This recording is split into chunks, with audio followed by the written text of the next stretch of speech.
And now I'd like to welcome you to today's webinar on leadership and development, discovering your leadership voice. I'm going to hand things over now to our featured presenter. He is executive leadership coach and professional development consultant, Mr. Brian Ackles. Brian, you now have the floor. Thank you very much, Kelly. Thank you for that wonderful introduction.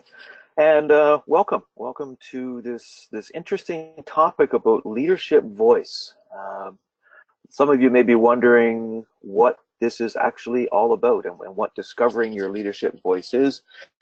And that's what we're going to be talking about for the next 45, 50 minutes or so. So just a brief overview of what this is all about.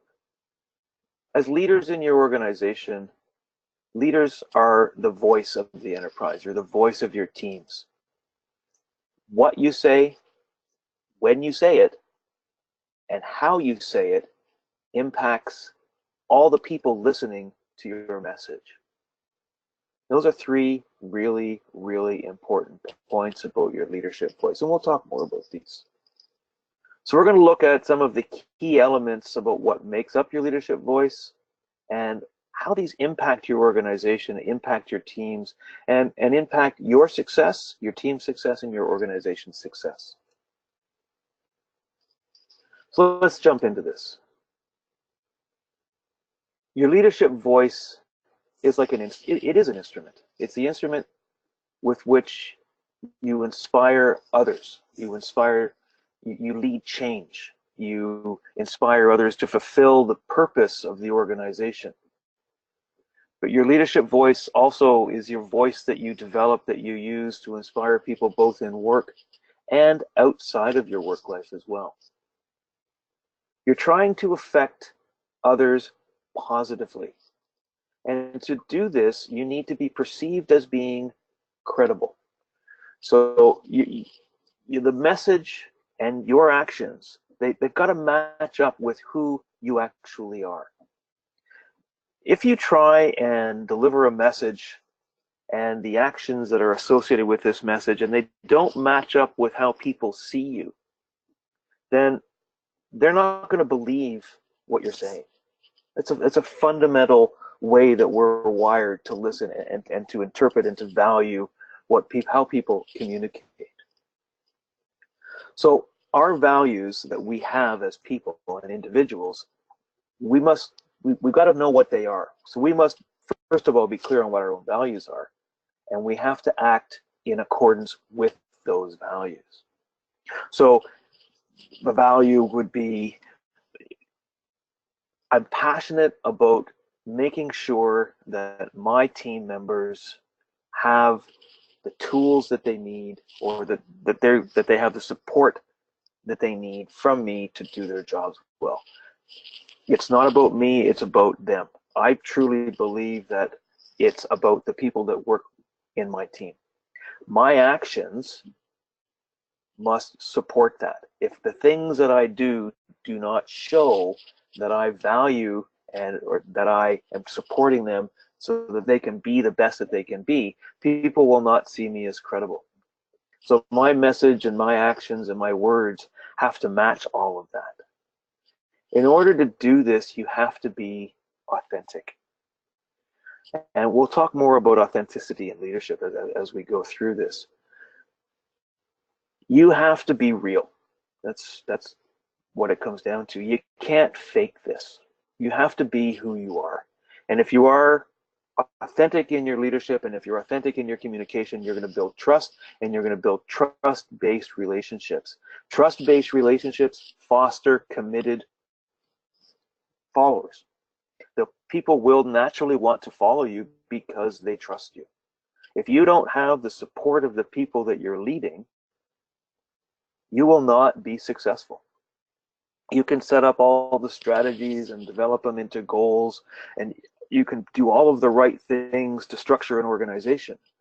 But if people don't trust you, and if you don't have this trust relationship with the people that you're leading, they're not going to follow you to do the things that need to get done. So authenticity in leadership is critical, absolutely critical.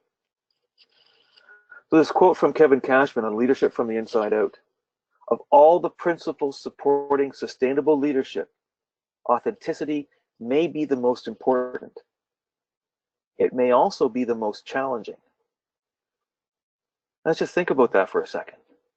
So it sounds on the surface to be pretty straightforward. I need to be authentic. I need to be, and I need to present who I am. So easy to say, but you also have to understand who you are. You have to be very self-critical. There's a lot around trying to define who you actually are and making sure that what you're saying and how you're doing things actually match the reality of who you actually are. So looking at authenticity, delving into this a little bit more. Authentic leaders value who they are, and they spend time and focus effort on knowing themselves. We get so absolutely caught up in our day-to-day work. I was on vacation last week, as an example, and I came back to the office yesterday morning, and I had an astronomical number of emails waiting for me, and I skimmed through them, and you learn how to triage, etc., to figure out what's important. But I spent all day just focusing on communications from other people without taking the time to also spend a little bit of time to reflect on how I was actually managing this and how this was affecting what I was planning on doing yesterday and for the coming week and the coming month and to the end of this quarter, to the end of the year.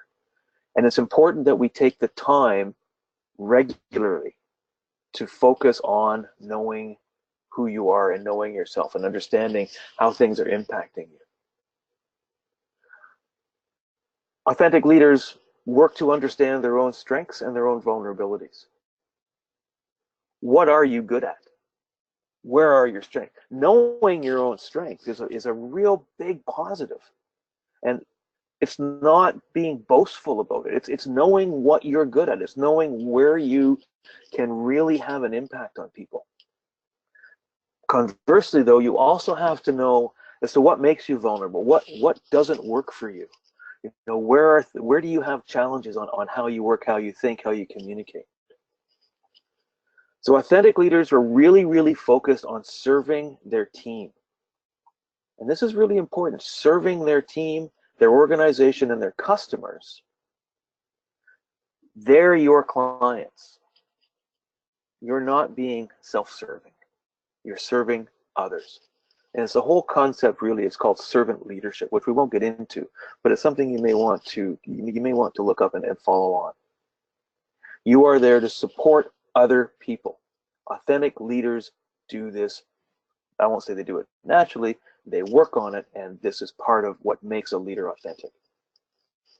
Their own self-awareness is generated from the outside in. They get feedback from others, and also from themselves. You take some time to be introspective.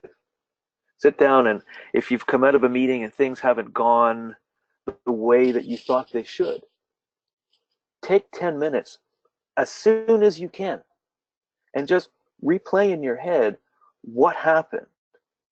Why didn't things go the way that you thought? Was it something that you said? Was it a way that you responded? Was it how you received information? Did you go in with preconceived ideas that weren't validated? There's all kinds of questions you can ask, but you also need to do this for yourself. You need to be introspective, and you need to be honest with yourself in those answers. So again, this is something which you need to continually work at. Ask for feedback from other people. Get people to critique your communication, critique how they view you. When I was speaking in this meeting, ask somebody that was in the meeting. Say, when I was speaking in this meeting, how did you feel about how I presented this topic? Ask for their feedback. That will help you hone and help you craft your messaging. It'll help you understand how you're perceived by other people. It's also important to be open. It's a big positive to be emotionally honest with yourself. So I'll stop there for a second. You need to be emotionally honest with yourself first. The next part of this bullet is to be, and it's generally important, to be emotionally honest with those around you. Now, there is a time and a place. There are times when it's not healthy or it's not safe to be emotionally honest with those people around you. And that's a tough distinction. So you need to make conscious choices about what you disclose and how you feel and when you talk to people. Improving the quality of your relationship is really the key benefit that you're looking for when you're disclosing your feelings and your emotions and being open. So it's really not about just making sure that people understand how you feel and what your emotions are, but there's a purpose to it. The purpose is to improve relationships, improve the quality of your relationships.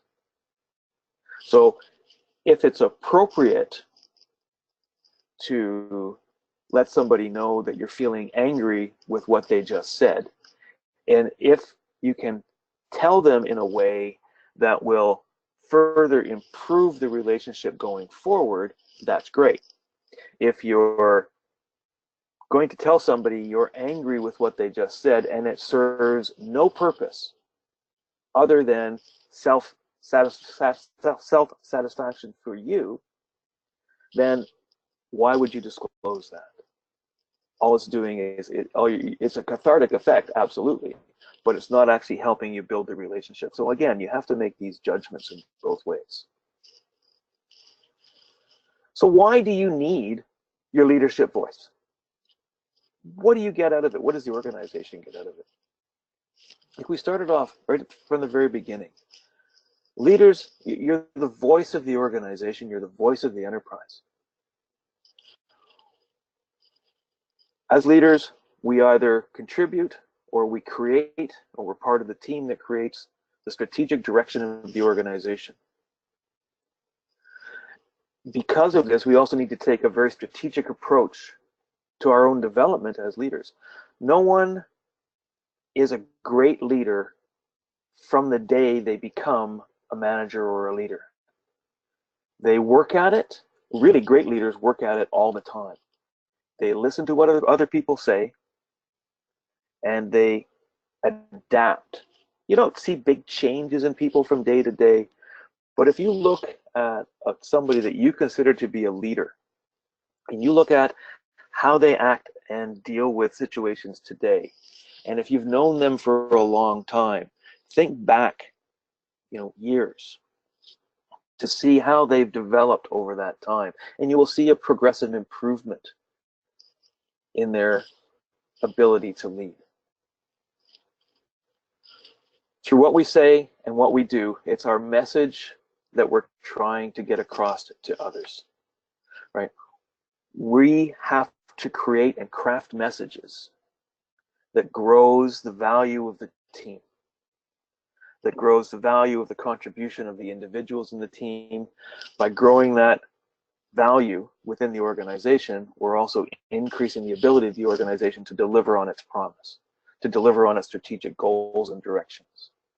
So that's fundamentally why you need your leadership voice, is to inspire people, to help the organization succeed, to make sure that your team is succeeding, to make sure that the people that you are responsible for, that you are leading, that they are able to do things to the best of their abilities. So your leadership voice is made up of everything you have that you put into the messages that you deliver, right? So it's all of these pieces have to come together. So it's about knowing who you are, being authentic. So how do people perceive you? And what do they know about you? Like, do your people know who you are? Do they understand what drives you? What have others heard you say and seen you do? I mean, are you presenting in this, are you being perceived, are you presenting in the same way that other people see you? I mean, are you able to look in a mirror and say, okay, this is who I am? And if that mirror were other people, they would also agree with you. What is the content of your message? How are you delivering your message? How is your absolute pure skill in communicating with people? Are you good at speaking? Are you good at communicating? Do you have the ability to inspire people? Do people listen to you when you speak, or do they drift off and roll their eyes?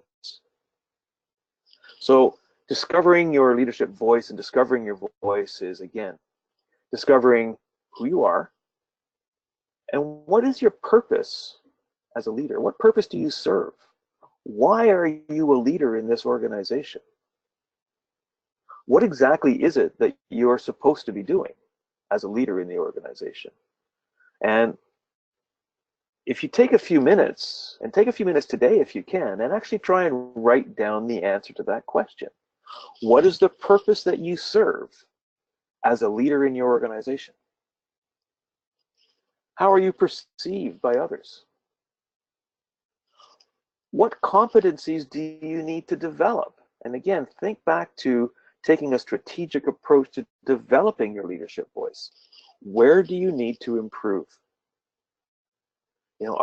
Can you improve on your communications? Can you improve on how people see you? Are your actions matching your values?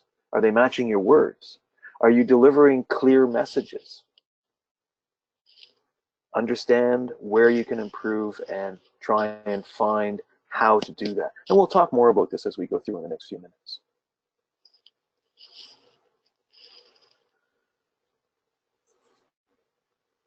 You need to be, as a leader, and again, you have to understand the purpose of your leader. So how do you create purposeful leadership? So it starts off again, understanding why your role exists. So the organization has created a structure. And within that structure, they've created a role that you are in. And that role can have many different titles. You could be a supervisor, you could be a manager, you can be a director, a vice president, managing director, a group, a group lead. There's a myriad of titles out there. But there's a reason for your role to exist. And that reason is you have to get something done with a group of people. I don't know what that is. It's up to you to define. Your team, your group of people that you are responsible for has to do something. So you have to understand why you exist as a leader and what that something is. So you make a difference by serving in the most effective way you can. What is it that your team needs from you to be effective? So what do they need to grow and to develop? What information do they need? How do you move your team to be a truly high-performing team, focused on the future to deliver success? Now, that's all part of being a manager and part of being a leader. Now, how does your leadership voice support you in delivering that purpose which you've defined? Well, your leadership voice, again, comes back to your messaging. It comes back to being able to communicate what's being done, to communicate what has to be done. It matches your values. It matches what you truly believe in. And what you truly believe in is the success of the organization. So as long as you do truly believe that, and you believe in what your organization is doing, then that helps make you an authentic leader as well. So your leadership voice supports all of the aspects of being a manager and being a leader by matching the message, the content, your actions, your values to the purpose of the team and the purpose as to why you actually exist as a leader and why your team exists. So one of the ways to help visualize this is start at the top, and you create a vision. So think of I'll try and give you a concrete example here. Say, all right, let's say our vision is to be the #1 developer of household robots in Europe by 2023. That's an absurd vision. Maybe it's a great vision. Maybe you're already in an organization which has a vision similar to that. Okay, so that's our vision. We're going to build household robots, and we're going to be the leaders of this in Europe by 2023. So now we've got to come up with some goals. So how do we, what specific goals do we have to create to support that vision? So our goals, one of the goals might be to develop brand awareness by a certain date, to develop prototypes that we can get out into the market by a certain date. And we will set certain goals, and the goals will be time-bound and specific and all that good stuff. And then to support those goals, you're going to have certain outcomes. Now, the outcomes really are, what do we have to do to support the goal? Who do we have to talk to? Who do we need to persuade? How do we need to get people to think, to feel? What do we need them to believe in to create and support these goals, which will ultimately support our vision? So you need to start identifying all of these pieces. So it's really building up a process of how you're actually going to create something. So who needs to be involved? Is it your entire organization? Is it parts of the organization? Do you need to get government involved? Who's affected by this? Your manufacturers, your supply chain, logistics, the society that you're working in, etc. Understand and identify all of these people. What do you need to know about all of these people that are involved or affected? What specific things do you need to know? What benefits do they bring to the table as well? And again, you're thinking about how you're going to be communicating with them. What is your voice? What are you trying to say to these people? What risks do these people pose to your vision, to your goals? What do you want them to think? What do you want them to feel? What do you want them to do, or what do you want them not to do? And how do you want to engage with them? Is this something which requires a personal touch? Is it something that you have to spend your time going out and speaking individually with people to gain their support for the goals, to support the vision? Is this something which is going to be more of a mass media message? Is it going to be done in meetings and forums and symposia? And how do you mitigate risks? So you've identified who needs to be involved. You've identified all of this. Now you're trying to craft a message, and you're trying to inspire people and lead them. And again, you need to use all the tools that you have at your fingertips. Using your leadership voice, you need to bring all of this together to engage and communicate with people, but you need to know your audience before you can actually do that. And that's really what this fundamentally comes down to, is you need to know your audience. How do they need to be communicated with? What do they need from me as a leader? So this comes in now to the art of persuasion.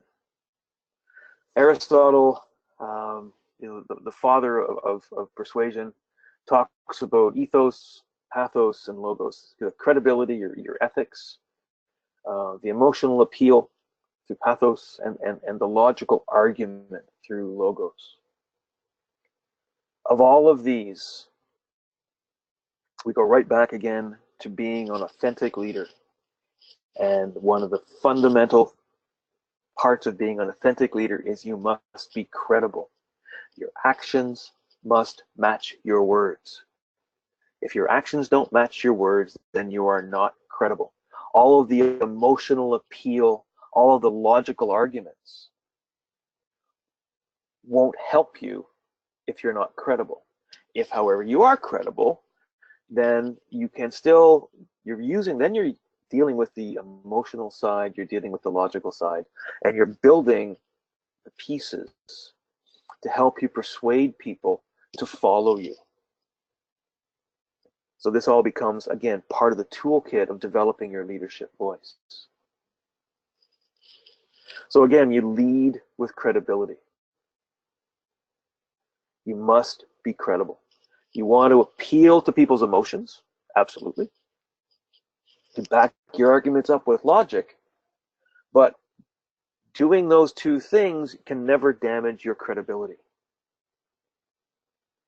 You must be perceived as being ethical. You need to be trusted in your organization, and if you're trusted in your organization, you'll be influential in your organization. Never give up your ethics. If you give up your ethics, you will not succeed. And I'll state it as bluntly as that. As soon as you start compromising your ethics, then other people will see that. And other people will see you as lacking credibility. And your influence and trust in the organization will be damaged. And it's very hard to regain that. It's not impossible, but it is very hard to regain that, and it takes a lot of time. So don't put this on the line. Lead with your ethics, appeal to emotion, back it up with logic. The thing about leading and things about leadership is you're a leader everywhere, because it's not just being a leader from 9 to 5 when you're in the office. Leadership is a behavior. It's not a job. And it's not even an innate characteristic. Leadership is something you develop, and it's something which becomes part of you. You don't turn on being a leader when you walk out the door in the morning to go to work. You don't turn off being a leader when you come home. So how you build this within yourself, you need to recognize that you're always going to be a leader, no matter where you are. It's a state of mind. Right? It's about taking an idea and taking action on that idea and moving it forward. Leaders bring about change. And as we all know, change is one of those things which people absolutely love until it happens to them. And then change becomes, oh, that's hard. I don't know. Why should we do this? Convince me. Why are we doing this? So when people start to have a challenge with change, being a leader, being a credible leader, someone that people want to follow, having a strong leadership voice, being able to, so people know that your actions and your words and your messaging all represent who you really are. They will trust you. You're appealing to their logic. You're appealing to their emotions. You're able to craft a message. You're able to deliver an argument which is credible and real as to why this change is beneficial for them, beneficial for the organization. And it's not about spinning things. Okay, I want to get that out. You're not putting a spin on something. You truly believe that a change is necessary and good. You have the data, you have the information to back up that belief. Not only do you have that information and the data, but you can communicate that information and communicate that data to people so that they truly believe and they are convinced by what you are trying to do. And they are convinced that what you are trying to do and what you are leading, what change you are leading, is to the benefit of themselves and to the benefit of the organization. You're focusing on this future, on the future desired state. Your focus is there. You already believe it, right? Because in order to be credible and real, you have to truly believe in this future desired state. So you believe it. So now you're using all the tools that you have at your fingertips, at your disposal, to engage people to follow you to get to that future desired state. You want to bring that vision to fruition. But you have to work at it, and you have to have all this information, and all this has to be at your fingertips. But you're always leading. You never miss an opportunity. Who might you run into over dinner some evening when you're out? You might run into a colleague, you might run into a potential customer, you might run into a supplier, and they might ask you a question about what you're doing. You're always going to be leading when you answer that question. It never stops. So you lead from anywhere.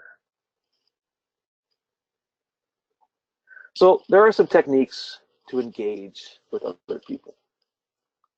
You create an emotional connection with people. Uh, find out who they are, what they want, what they value. Link it to similar aspects of your own life, of your own person. Use simple and direct language. Don't flower it up. Just be as real and as honest as you can. Use figures of speech sparingly, and it's important that you recognize the cultural context of who you're speaking with as well. We are in a multinational global work environment. Not everybody understands a figure of speech as you may use it in your local environment. So there's a phrase in New Zealand, it's good as. So good as really doesn't have a lot of meaning outside of New Zealand. Good as means something is actually really quite great. That's good as, mate. So avoid using those things unless you're absolutely certain someone's going to understand you. Watch the use of words like and as. If you're going to use a metaphor to engage other people, make sure that the cultural context that you're using the metaphor in is appropriate and that it will be understood. And using analogies. And analogies, trying to describe things in different ways. Right? Find something that is similar. So all of these are techniques which you can use, and we won't go into this any much more deeper than this, to engage other people. Engage people through storytelling. We learn through stories. It's the way we learn from the time we're born. We tell stories to each other every single day. You'll be talking to somebody in the morning when you're having your coffee or over lunch, and they'll say, "Did you hear about?" Or "Did you read the story about?" "Did you know that?" And someone will tell you a story. It may be a story based on somebody else's story, but it's still a story. And they're engaging with you, and they're communicating with you in a way that, if they're good at it, you're going to remember what they said. And it's not just about, they're not just telling you data and stats, right? They're telling you a story. And the good storytellers are engaging you, and they're powerful and they're passionate, and you're going to truly believe what they're saying. You might want to fact check it, by the way, at the end, but it's all about storytelling. We use stories to connect to people. By telling stories, we open up part of ourselves. And we talked about being, displaying your emotions and your feelings. Through storytelling, we actually do that. We open up about our feelings, we open up about our emotions, and we create that connection with other people. People learn not only from the words, but they learn from the picture that you're painting for them in their head. They're imagining what you're saying. They may not be experiencing it, but they're imagining what it would be like if they were in that situation.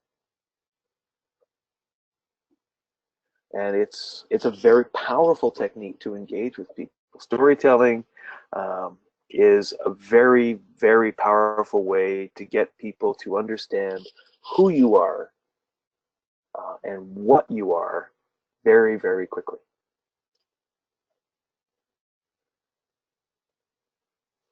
So let's go on and talk about communication styles. There's a reason for including this when you talk about your leadership voice, because there's an issue with around how people perceive others and how they communicate. when you see somebody and you make a judgment on how they communicate, and you say, oh, they're so hard to talk to. That's a very qualitative statement. Or they don't listen very well. Again, it's a qualitative, it's a good, bad type of statement. Another way of looking at this is looking at it a more quantitative way of how people communicate. And look at this through this matrix that we have on this slide about communication styles. Looking from expressiveness, low and high, and from assertiveness, from low to high, there's 4 basic communication styles: direct, spirited, systematic, and considerate. And if you think about these in terms of assertiveness and expressiveness, then you start to see why people may be communicating in one way or another. So we'll walk through these, and we'll walk through the strengths of each style, and we'll walk through some of the challenges for each style as well. So let's start off with, start off with considerate. We'll start off in the bottom right-hand corner for a change. So a considerate communicator listens well, is a good counselor, builds trust, supportive language. It's all about relationships, part of a team, very caring, very reliable, very steady.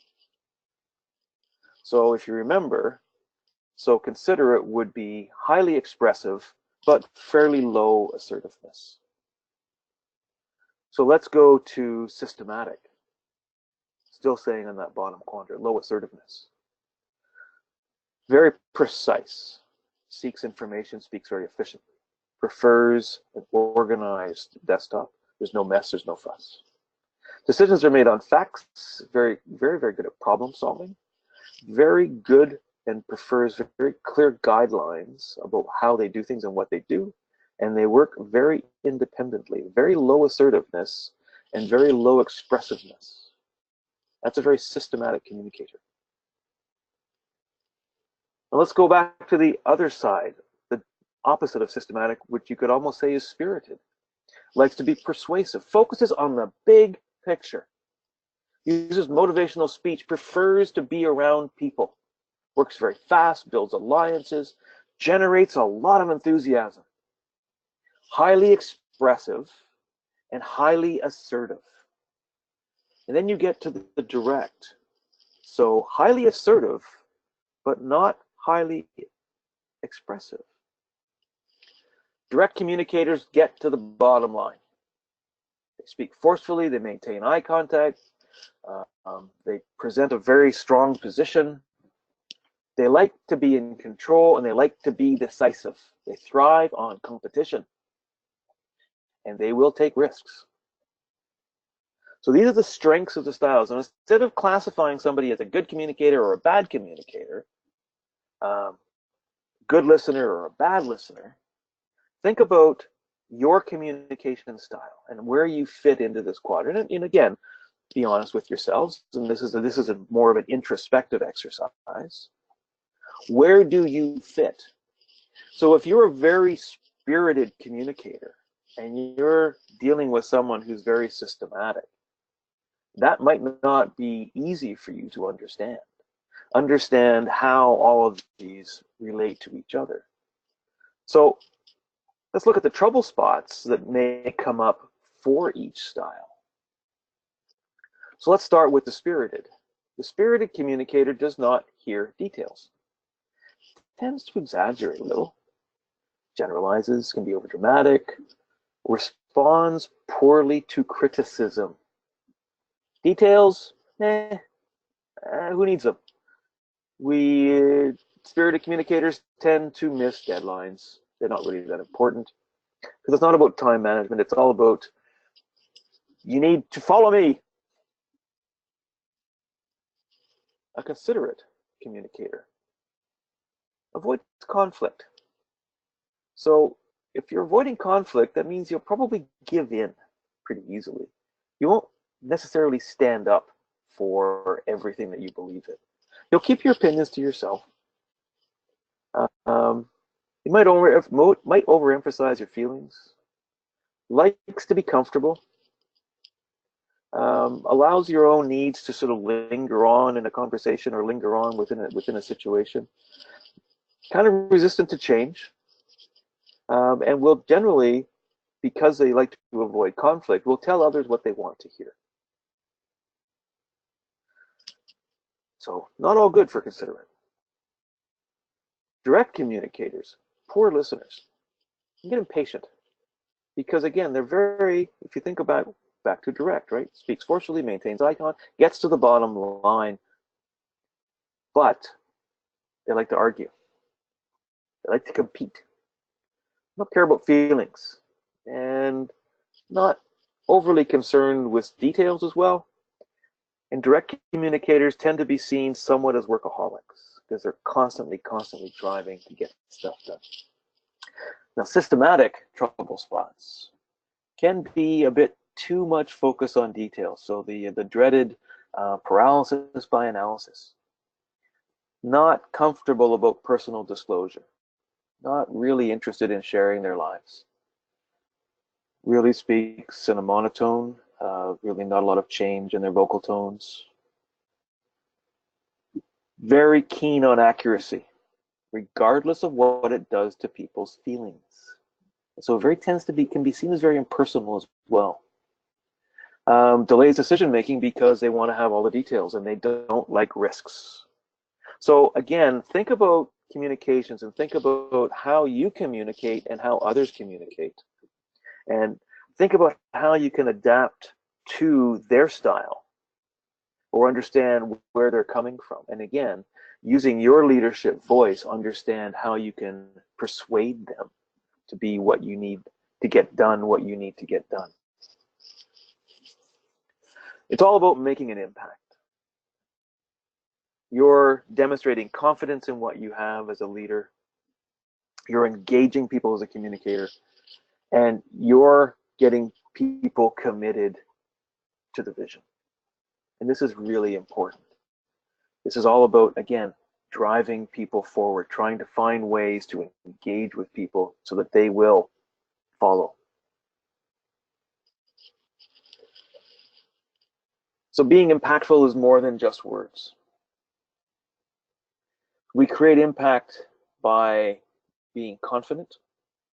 So a confident bearing tempered by a warm and approachable manner. You can be confident and aloof, and that's not going to help you that much. People need to be comfortable in approaching you. You recognize that you recognize emotion. You have a strong sense of emotion and of your own emotion, but you are able to manage your emotions. I won't say control necessarily, but you're able to leverage your emotions in the best way possible. Going back to what we talked about earlier, you know, what you're disclosing to people is all about building greater relationships. You have a strong ability to communicate, but you can also listen really well. And that means that when you're speaking and when you're talking with somebody and you're in a conversation with somebody, you will stop and you will listen to what they say and you will only focus on what they're saying. You won't be planning on what you're going to say next. You present a strong commitment to your followers. But you have the ability and you are recognized as the leader. This is the impact you have with your leadership voice. And you also, it's all about your commitment. It's a personal commitment you have to achieving the vision that you've created.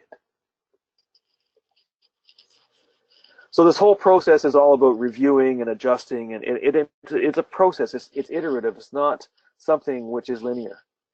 Every time you do something, look at what you've done, review, take some time to be introspective, and adjust what you're doing.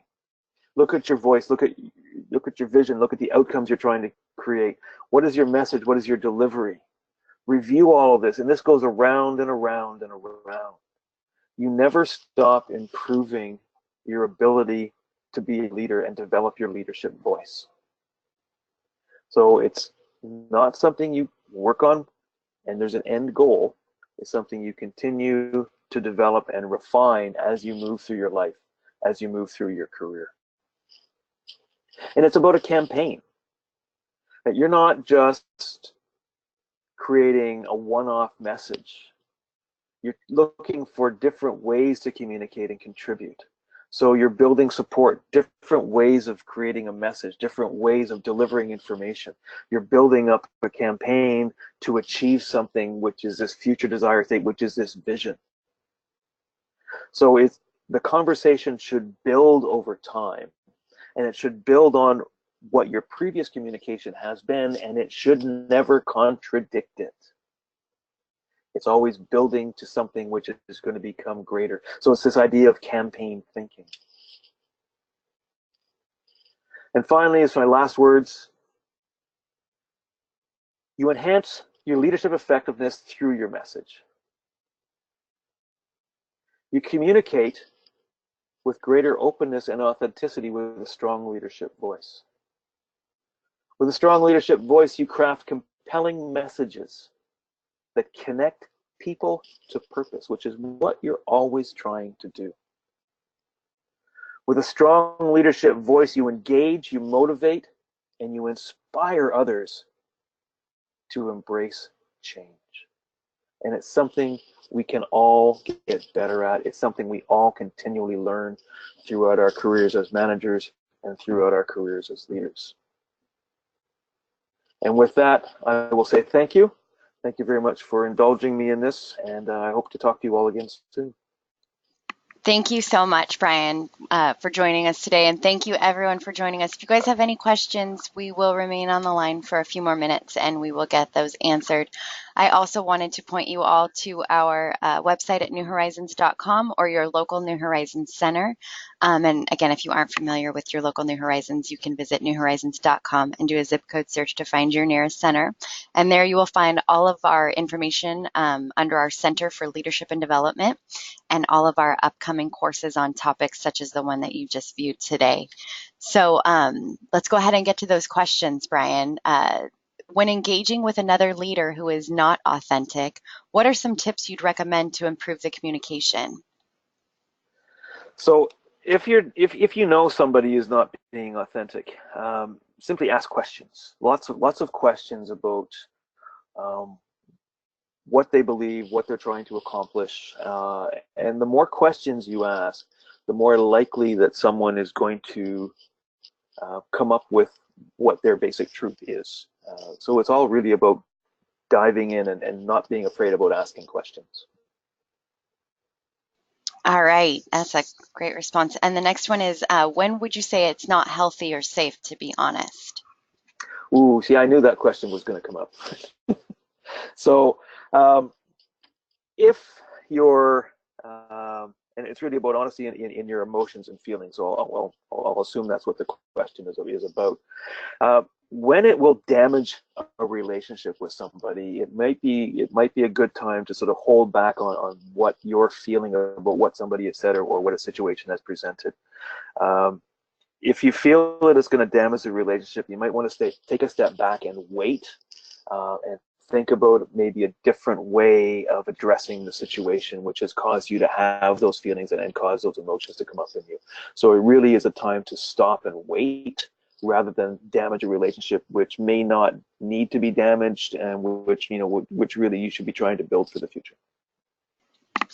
All right, and we did receive a few questions asking about the recording link as well as the slide deck from today. So just want to address that I will be sending everyone the PowerPoint presentation as well as the slide deck for you to review anything you may have missed. You can review it at any time or pass it on to any colleagues or friends who weren't able to join us.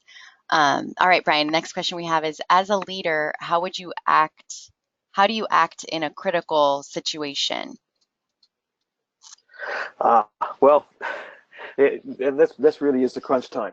So that's really where you start to show your true colors as a leader. So as we get into crunch time, we get into crisis situations, the pressure is on. the more authentic you are, and the more real that you know you are, and the more your ability to understand your emotions and understand your own feelings, your actions really won't change that much when you're in a critical situation or when you're in a normal day-to-day situation.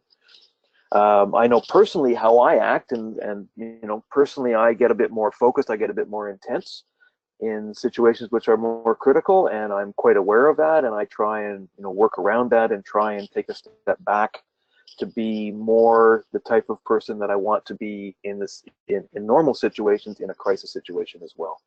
You try and maintain your leadership style and your leadership voice throughout any situation, and that for me anyways is my goal, that I'm trying to work towards. All right. And is there a good practice to being authentic when most people on the team, on your team, seem to not be?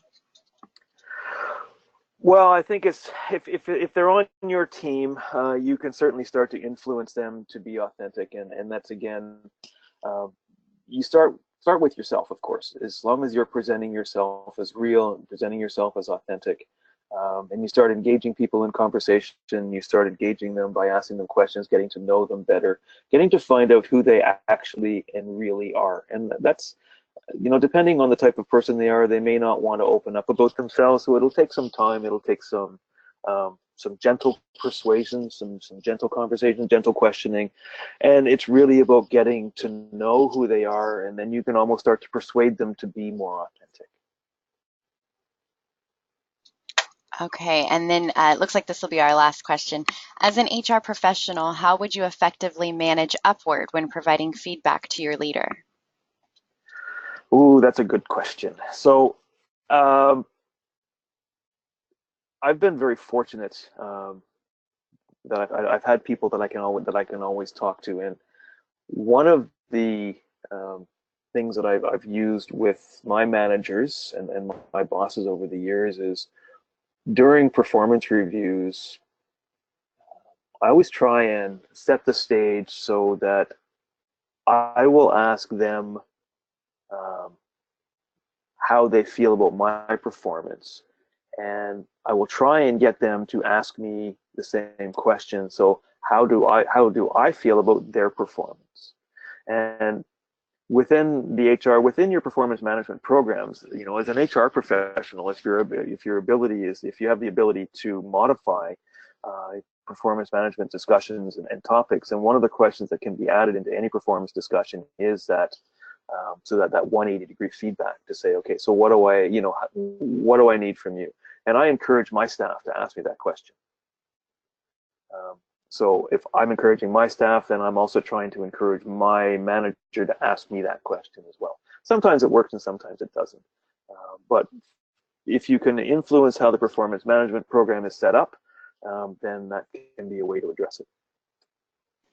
All right. Thank you so much, Brian. And thank you for everyone for joining us today, and especially for those who asked those questions. It was a great follow-up to today's session. And we really appreciate everyone's feedback and being so attentive and asking questions. So thank you, everyone, for joining us today. Brian, it's always great to have you join us and speak on behalf of New Horizons. My absolute pleasure. All right, that will conclude today's session, everyone. Thanks again. Hopefully you'll join us for future webinars. We already have our leadership and development webinars scheduled for November and December. So take a look on our website under webinars, and you can register for those upcoming sessions. Thanks again, everyone. Have a great day.